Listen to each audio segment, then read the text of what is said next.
프랑스 하계 올림픽 개막식을 보면서 많은 그리스도인들이 충격을 받게 되었습니다. 왜냐하면 프랑스 올림픽 개막식에서 최후의 만찬을 마치 트랜스젠더들과 동성애자들과 함께 예수님을 조롱하는 듯한 모습을 보여주었습니다. 그러자 전 세계 그리스도인들이 항의를 하자 프랑스 올림픽 위원회는 공식적으로 사과를 했습니다. 그런데 그 장면을 연출한 감독은 예술의 표현을 자유가 있다라고 하면서 끝내 잘못을 인정하지 않는 것을 들었습니다. 우리는 지금 보이지 않는 영적 전쟁을 하는 것뿐만 아니라 이제는 눈에 보이는 것들과 영적 전쟁을 게을리하지 않으면 우리의 믿음을 제대로 지키지 못하게 되어버린 마지막 시대가 온 것을 프랑스 올림픽 개막식을 보면서 뼈저리게 경험을 했습니다. 오늘은 마태복음 11장 1절로 19절 본문을 가지고 하나님의 말씀의 은혜를 나누도록 하겠습니다. 마태복음 11장 1절로 19절 다 같이 한 목소리로 크게 읽어봅시다. 시작. 예수께서 12제자에게 계시하기를 마치시고 거기에서 떠나셔서 유대 사람들의 여러 곳에서 가르치며 복음을 전하셨다. 그런데 요한은 그리스도께서 하신 일들을 감옥에서 전해 듣고 자기의 제자들을 예수께 보내어 물어보게 하였다. 오실 그분이 당신이십니까? 그렇지 않으면 우리가 다른 분을 기다려야 합니까? 예수께서 그들에게 대답하셨다. 가서 너희가 듣고 본 것을 요한에게 알려라. 눈먼 사람이 보고 다니는 사람이 걸으며 나병한 자가 깨끗하게 되며 듣지 못하는 사람이 들으며 죽은 사람이 살아나며 가난한 사람이 복음을 듣는다. 나에게 걸려 넘어지지 않는 사람은 복이 있다. 이들이 떠나갈 때 예수께서 우리에게 요한을 두고 말씀하셨다. 너희는 무엇을 보러 광야에 나갔더냐? 바람에 흔들리는 갈대냐? 아니면 무엇을 보러 나갔더냐? 화려한 옷을 입은 사람이냐? 화려한 옷을 입은 사람은 왕궁에 있다. 아니면 무엇을 보러 나갔더냐? 예언자를 보러 나갔더냐? 그렇다, 내가 너희에게 말한다. 그렇다, 그는 예언자보다 더 훌륭한 사람이다. 이 사람을 두고 성경에 기록하기를 보아라, 내가 내 심부름꾼을 너보다 앞서 보낸다. 그가 내 앞에서 내 길을 닦을 것이다 하였다. 내가 진정으로 너희에게 말한다. 여자가 낳은 사람 가운데서 세례자 요한보다 더 큰 인물은 없었다. 그런데 하늘나라에서는 아무리 작은 이라도 요한보다 더 크다. 세례자 요한 때로부터 지금까지 하늘나라는 힘을 떨치고 있다. 그리고 힘을 쓰는 사람들이 그것을 차지한다. 모든 예언자와 율법서는 요한에 이르기까지 하늘나라가 올 것을 예언하였다. 너희가 그 예언을 기꺼이 받아들이려고 하면 요한 바로 그 사람이 오기로 되어 있는 엘리야이다. 들을 귀가 있는 사람은 들어라. 이 세대를 무엇을 비길까? 마치 아이들이 장터에 앉아서 다른 아이들에게 이렇게 말하는 것과 같다. 우리가 너에게 피리를 불어도 너희는 춤을 추지 않았고 우리가 고래도 너희는 울지 않았다. 요한이 와서 먹지도 않고 마시지도 않았다. 그러니까 사람들이 말하기를 그는 그 지식이 되었다 하고 인자는 와서 먹기도 하고 마시기도 하니 그들이 말하기를 보아라, 저 사람은 마구 먹어댄 자요 포도주를 마시는 자요 죄와 죄인의 친구다 한다. 그러나 지혜는 그 한 일로 옳다는 것이 입증되었다. 저번 주에는 예수님이 12제자들을 천국 복음을 전도하는 훈련을 하러 파송하시면서 제자들에게 전도하는 방법과 전도할 때 바리새인들과 예루살렘 종교 지도자로부터 많은 고난과 핍박을 받게 될 때 하나님께서 제자들을 돌봐주시고 또 성령님을 보내주셔서 도와주실 것을 믿고 박해자들을 두려워하지 말고 천국과 부활의 소망을 두고 영원한 생명을 바라보며 살 것을 가르쳐 주셨습니다. 오늘 본문 1절에서는 마태는 예수께서 12제자에게 지시하시기를 마치고 거기에서 떠나셔서 그들의 여러 도시에서 가르치시고 복음을 선포하셨다라고 기록을 했습니다. 예수님은 12 제자들에게 천국 복음을 가르치고 복음을 전하는 것을 말로만 하시지 않고 예수님 자신이 스스로 갈릴리 여러 지방으로 돌아다니시며 천국 복음을 가르치고 전파하시며 삶으로 실천하시는 모습을 우리에게 가르쳐 주십니다.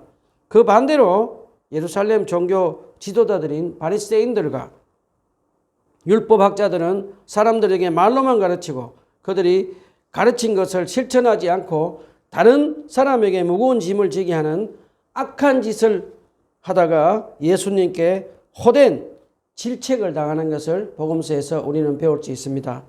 저는 3명의 자식을 두고 있습니다. 저는 자식들에게 말로만 성경 읽고 묵상하고 기도하며 주님과 친밀한 교제하며 성령 충만, 믿음 충만으로 천국 복음을 전파하며 살라는 주님 뜻에 순종하며 살으라고 말로만 가르치실 것이 아니라 예수님처럼 삶으로 실천하는 모습을 보여주어야 되겠다고 다시 한번 다짐을 해보았습니다. 자, 우리 다시 본문으로 돌아갑시다. 본문 2절로 3절 제가 한번 읽어보겠습니다. 그런데 요한은 그리스도께서 하신 일들을 감옥에서 듣고 자기 제자들을 보내어 그들을 시켜서 예수께 오실 그분이 당신이십니까? 그렇지 않으면 우리가 다른 분을 기다려야 합니까? 라고 물어보게 하였다라고 기록이 되어 있습니다. 우리 여기서 잠깐 질문을 한번 해봅시다. 세례 요한이 왜 감옥에 갇혔을까요? 우리 한번 알아봅시다. 이미 마태복음 4장 12절에서 언급하였다시피 세례 요한은 헤롯 안디바에 의하여 감옥에 갇혀 있었습니다. 세례 요한이 투옥된 이유는 로마 분봉왕 헤롯이 그의 동생의 아내를 취한 일과 그의 모든 악한 일을 백일하에 드러내놓고 단호하게 책망하다가 감옥에 갇히게 되었습니다. 자, 세례 요한이 갇힌 감옥은 어떤 곳일까요? 그 당시 헤롯 왕은 사막을 좋아해서 서해 동편에 있는 사막으로 산들이 둘러쳐 있는 마치 요새 같은 곳에서 멀리서 물을 끌어들여서 마케루스 별장을 지어 놓았다고 합니다. 세례 요한은 그 사막에 있는 마케루스 별장 지하 감옥에 갇혀 있었습니다. 세례 요한이 감옥에 갇혀 있는 감옥은 사막 가운데 있어서 죄수들이 도망을 갈 수도 없는 곳이며 그 지하 감옥은 토구를 파서 만들어서 햇빛을 볼 수 없는 깜깜하고 어두운 감옥이었다고 유대 역사가 조세푸스는 우리에게 가르쳐 줍니다. 여러분, 세례 요한이 사막에 있는 지하 감옥에 갇혀 있는 모습을 한번 상상해 보십시오. 성경 학자들이 말하기를 세례 요한이 사막에 있는 지하 감옥에 갇혀 있은 지 1년 정도 되었다고 합니다. 1년이라는 시간이 점점 지나면서 하나님의 선지자로 하나님의 말씀을 가감없이 전하던 하나님의 사자로 쓰임받던 세례 요한은 두 팔이 묶여서 깜깜한 지하 감옥에 지금 갇혀 있으면서 몸에서 힘이 점점 빠져나가고 있었습니다. 세례 요한은 1년 동안 깜깜한 지하 감옥에서 메시아인 예수님이 지하 감옥에 있는 자기에게 면회도 한번 오시지 않고 자기를 감옥에서 구해 주지 않자 오신 그분이 메시아인가 하는 마음에 의문이 들기 시작했습니다. 세례 요한은 유대인들이 기대했던 정치적인 메시아로 마치 다윗왕처럼 힘과 능력을 가지고 로마를 무너뜨리고 전 세계를 통치하고 물질적인 변형을 가져다 줄 이 땅에 오신 메시아 예수님이 불의를 심판하며 자기를 감옥에서 구원해 줄 그런 메시아를 기대하고 있었습니다. 그런데 세례 요한은 정기적으로 면회오는 그의 제자들을 통해서 메시아인 예수님이 나병 환자를 깨끗하게 하고 배도 장모를 고쳐주고 귀신 들린 자를 고쳐주고 중풍병자 죄를 용서하고 고쳐주시고 눈먼 두 사람을 보게 하고 죽어가는 회당장의 딸을 살려주는 기적들을 행하며 가난한 자들에게 복음을 전하는 사역을 하시고 계신다는 소식을 듣고 세례 요한은 마음에 의문이 계속해서 생기게 됩니다. 여러분, 세례 요한의 메시지를 기억하고 계시는 분 계십니까? 세례 요한의 메시지는 언제나 회개와 심판에 대한 메시지였습니다. 세례 요한은 마태복음 3절로 7절에서 9절에서 세례 요한은 많은 바리새파 사람들과 사두개파 사람들이 세례를 받으러 오는 것을 보고 그들에게 말하였다. 독사의 자식들아, 누가 너희에게 닥쳐올 징벌을 피하라고 알려주더냐? 회개에 알맞은 열매를 맺으라. 그리고 너희는 속으로 주저넘게 아브라함이 우리 조상이다 하고 말할 생각을 말하라. 내가 너희에게 말한다. 하나님께서는 이 돌들로 아브라함의 자손을 만들 수 있다. 도끼는 이미 나무 뿌리에 갖다 놓았으니 좋은 열매를 맺지 않는 것은 다 찍어서 불 속에 던질 것이다 라고 세례 요한은 회개와 심판을 하실 메시아에 대한 메시지를 전해왔습니다. 그런데 세례 요한은 그가 선포한 회개와 심판의 메시지와 반대로 메시아인 예수님은 죄인들을 사랑하시고 자비로운 기적들을 베풀고 은혜로운 천국 복음 말씀을 전파하고 계신다는 소식을 듣고 그만 세례 요한은 그의 생각은 계속해서 혼돈스러웠습니다.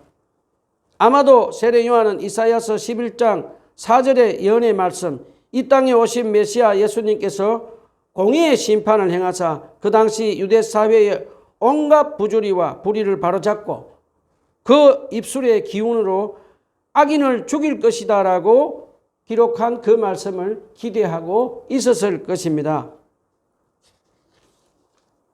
구약의 마지막 선지자인 세례 요한은 메시아의 구원의 본질과 사역의 범위를 다 이해하지 못하고 메시아인 예수님의 재림 때 있을 최후 심판과 형벌을 모르고 있는 영적 지식이 부족한 것을 우리에게 가르쳐 줍니다. 그런데 우리는 본문 3절에서 세례 요한은 자기 메시지와 다르게 예수님이 사역하시는 것을 듣고 세례 요한은 예수님이 이 땅에 오신 메시아인가 의문을 가지고 실망을 하고 예수님을 떠나가지 않습니다. 그 대신 세례 요한은 그의 의문과 혼란스러운 생각을 가지고 예수님께 질문을 하는 정직한 모습을 우리에게 보여줍니다. 우리는 세례 요한이 예수님께 그의 의문을 가지고 정직하게 예수님께 질문하는 모습을 보면서 왜 그가 신앙의 큰 인물인지 우리는 배울 수가 있습니다. 자, 이제 세례 요한이 제자들을 보내서 예수님께 오실 그분이 당신이십니까? 그렇지 않으면 우리가 다른 분을 기다려야 합니까? 라고 질문을 하자 예수님은 어떻게 대답을 하십니까?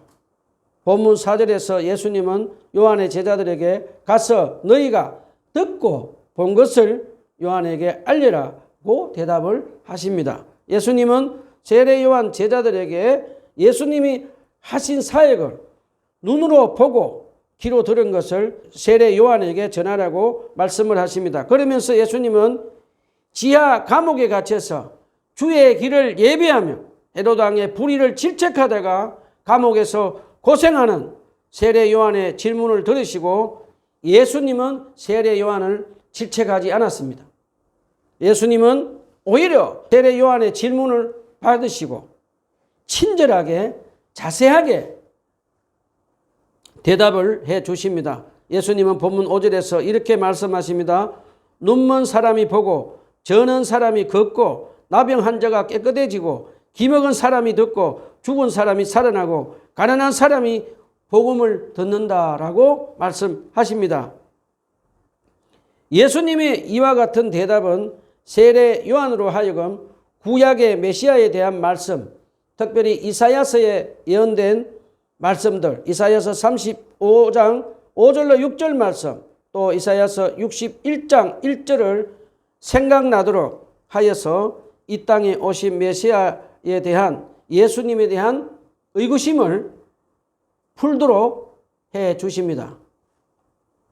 그 다음에 우리는 여기서 예수님의 답변에서 죽은 자가 살아나며 라는 내용은 이사야서에 기록되어 있지 않습니다. 그럼에도 불구하고 예수님께서 이 말씀을 하신 것은 예수님께서 하신 일이 이사야서 예언보다 훨씬 더 크고 놀라운 일임을 가르쳐 줍니다. 그러면서 예수님은 스스로 이 대목에서 메시아이심을 말씀하시며 메시아로서 표적과 역할을 말씀하시며 예수님은 이제 스스로 메시아이심을 확정 짓는 말씀을 하십니다. 그러면서 예수님은 본문 6절에서 나에게 걸려 넘어지지 않는 사람은 복이 있다라고 말씀을 하시며 예수님은 이 땅에 오신 메시아로 믿고 그분이 하신 사역을 믿는 자들에게 영원한 생명을 주실 것을 우리에게 가르쳐 줍니다. 자, 이제 세례 요한의 제자들은 예수님이 이사야서 예언된 메시아의 기적을 행하는 것을 눈으로 직접 보고 예수님이 천국복음을 전파하는 말씀을 그들이 직접 듣고 한 것을 가지고 이제 감옥에 있는 세례 요한에게 전합니다. 자, 이제 그의 제자들을 통해서 예수님의 말씀을 전해들은 세례 요한은 예수님의 말씀을 듣고 믿으며 기뻐하며 죽음을 두려워하지 않고 담대하게 순교를 당한 것을 마태복음 14장에서 가르쳐 줍니다. 우리 여기서 잠깐 질문을 한번 해 봅시다. 여러분 중에 아직도 예수님이 이 땅에 오신 메시아인 것이 의문이 드시는 분 계십니까? 여러분, 우리는 어떠한 고난 속에 있더라도 먼저 성령님의 인도함을 받아서 구약 성경의 예언된 말씀과 이 땅에 오신 메시아 예수님에 대한 성경 말씀을 부지런히 공부하고 묵상하고 기도로 주님께 여러분의 의문이 드는 것을 질문을 하면 주님께서는 친절하게 성령님을 통해서 성경에 기록된 말씀을 믿도록 우리를 도와주시는 것 믿으시기를 바랍니다. 그리고 성령 충만한 목사님과 성경 공부를 통해서도 또 성령 충만한 설교를 통해서도 예수님이 이 땅에 오신 메시아이심을 가르쳐 주시는 것 꼭 믿으시기 바랍니다. 자, 이제 세례 요한의 제자들을 감옥으로 돌려보낸 후에 예수님은 한때 세례 요한을 따라다니던 무리들에게 세례 요한에 대해서 칭찬하시는 말씀을 하십니다. 본문 7절에서 예수님은 이들이 떠나갈 때에 예수께서 요한을 두고 무리에게 말씀하시기 시작하였다. 너희는 무엇을 보러 광야에 나갔더냐? 바람에 흔들리는 갈대냐라고 질문을 하십니다. 예수님은 무리들에게 세례 요한은 바람 부는 대로 이리저리 흔들리는 갈대와 같은 사람이 아니다라고 말씀을 하십니다. 그 다음에 예수님은 본문 8절에서 아니면 무엇을 보러 나갔더냐? 화려한 옷을 입은 사람이냐? 화려한 옷을 입은 사람은 왕궁에 있다라고 말씀하십니다. 그 당시 어떤 사람들은 권력의 아부에서 부드러운 옷을 입고 부귀와 영화를 누리며 왕궁에 있었지만 세례 요한은 부드러운 옷을 입기 위해 아첨하는 그런 종류의 사람이 아니었습니다. 그는 오히려 왕궁에 사는 헤롯 왕을 책망하다가 감옥에 갇히기도 했습니다. 그리고 세례 요한은 부드러운 옷 대신에 약다 트롯을 입고 가죽띠를 띠고 있었으며 궁 안에서 화려한 생활을 하기보다는 광야에서 힘든 생활을 하였습니다. 유대 군중들은 처음에는 요한의 이런 모습을 보고 그를 존경하였습니다. 그러나 얼마 지난 후에 그들이 도전받았던 많은 것들, 곧 금욕적인 생활과 그의 음악 경고동에 대해서 이제 불평하며 혹평하기 시작합니다. 예수님께서는 본절과 같이 말씀하심으로 요한이 부드러운 옷을 입고 편안한 생활을 하기 위해 아첨이나 하는 그런 속물이 아니라는 것을 상기시켜 줍니다. 그러면서 예수님은 동시에 전에는 존경하던 요한을 이제 와서는 경멸하기까지 하는 무리들의 모습을 꾸짖는 모습입니다. 그러면서 예수님은 우리에게 세례 요한은 화려한 옷을 입고 사는 헤롯 왕보다 더 위대한 인물이라고 우리에게 가르쳐 주십니다. 자, 그러면서 본문 9절에서 예수님은 아니면 무엇을 보러 나갔더냐? 예언자를 보러 나갔더냐? 그렇다. 내가 너희에게 말한다. 그는 예언자보다 더 위대한 인물이다 라고 말씀했습니다. 예수님께서는 무리들이 이전에 가졌었던 생각보다 한 걸음 더 나아가서 요한을 가리켜서 예언자보다 더 위대한 인물이다 라고 말씀을 하십니다. 예수님은 다른 선지자들, 구약의 선지자들은 메시아를 일반적인 용어로 간단하게 말을 했지만 세례 요한은 메시아를 직접 보고 확인한 것이며 또한 세례 요한은 왕 대신 주님의 사자로서 그분의 나라의 임함을 백성들에게 선포하면서 주의 길을 예비한 큰 인물이었다라고 예수님은 우리에게 가르쳐 주십니다. 자, 이제 예수님은 본문 10절에서 말라기서 3장 1절을 인용하시며 이 사람에 대하여 성경에 기록하기를 보아라. 내가 내 신부름꾼을 너보다 먼저 보낸다. 그가 내 앞에서 내 길을 닦을 것이다 하였다라고 말씀하십니다. 예수님은 계속해서 본문 11절에서 내가 진정으로 너에게 말한다. 여자가 낳은 사람 가운데서 세례자 요한보다 더 큰 인물은 없었다라고 말씀하십니다. 세례 요한은 주의 사자로서 메시아와 그의 나라를 임함을 선포하여 주의 길을 예비하였다는 이유로 그보다 더 중요하고 위대한 일을 한 인물은 없었다고 예수님은 우리에게 가르쳐 주십니다. 여러분, 이 말씀을 하실 때 예수님은 어떤 모습을 했을까요? 한번 상상해 보십시오. 아마도 예수님은 이 말씀을 하시면서 주의 길을 예비하며 헤롯 왕의 불의를 질책하다가 지금 지하 감옥에 갇혀 있는 세례 요한이 그리워서 눈가에 눈물이 흥건히 고였을 것으로 생각이 듭니다.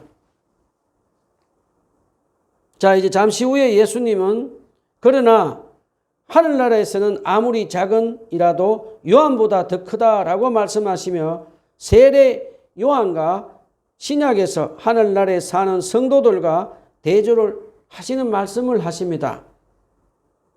예수님의 이 말씀은 구약과 신약을 연결하여 주의 길을 예비한 세례 요한은 예수님의 십자가의 죽음과 부활 그리고 오순절 성령 사건과 같은 신약의 위대한 모든 역사들을 체험하지 못한 한계성이 있었던 것을 우리에게 가르쳐 줍니다. 따라서 세례 요한이 보지 못하고 이해하지 못한 사건들을 실제로 목격한 예수님의 제자들이나 십자가의 죽음과 부활의 구속자적 의미를 알고 이해하며 확실하게 구주를 믿고 내주하시는 성령을 모시고 사는 신약 시대의 저와 여러분이 요한에 비해 더 크다고 말씀하십니다. 여러분, 예수님이 하신 이 말씀이 믿어지십니까? 여러분, 우리 마음속에 우리 안에 내주하시는 성령님을 통해서 예수님이 하신 이 말씀이 여러분 가슴에 새겨지고 믿어지기를 간절히 축원합니다. 자, 계속해서 예수님은 이제 본문 12절에서 세례자 요한 때로부터 지금까지 하늘나라는 힘을 떨치고 있다. 그리고 힘을 쓰는 사람들이 그것을 차지한다라고 말씀하십니다. 예수님은 하나님과 그리스도의 왕권과 통치가 자기의 삶에 이루어지기를 간절히 열망하며 이를 위해 적극적으로 끊임없는 노력과 투쟁을 하는 사람들이 하나님 나라를 차지할 수 있다라고 우리에게 가르쳐 주십니다. 저와 여러분은 어떠한 고난과 핍박 속에서도 성령의 능력으로 계속해서 적극적으로 마지막 날까지 천국 복음을 전하며 사는 사람들이 다 되었으면 좋겠습니다. 자, 이제 예수님은 본문 13절로 15절에서 세례 요한은 예언과 대망으로 점철된 구약 시대 사람들 가운데 맨 마지막 구약의 선지자라고 우리에게 가르쳐 주님과 동시에 구원사의 새 시대를 여는 사람이었다라고 가르쳐 주십니다. 한마디로 요한은 구약과 신약을 연결해 주는 고리 역할을 하며 엘리야와 같은 선지자 역할을 하였다고 예수님은 가르쳐 주십니다. 자, 그 다음에 예수님은 이제 본문 1절로 15절에서 메시아로서 표적과 역할을 말씀하심으로 스스로 메시아있음을 확정하셨습니다. 이제 예수님은 본문 16절로 19절에서 세례 사역은 물론이고 예수님의 사역을 통해서 거듭 회개를 촉구했음에도 불구하고 결코 끝까지 완악하게 회개하지 않는 것을 책망과 경고를 하고 계십니다. 특별히 예수님은 장터에서 노는 아이들의 비유를 통해서 당시 종교 지도자들로 자처하던 바리새인들과 서기관들의 완악함에 대해서 책망을 하시는 장면입니다. 자, 말씀을 정리합시다.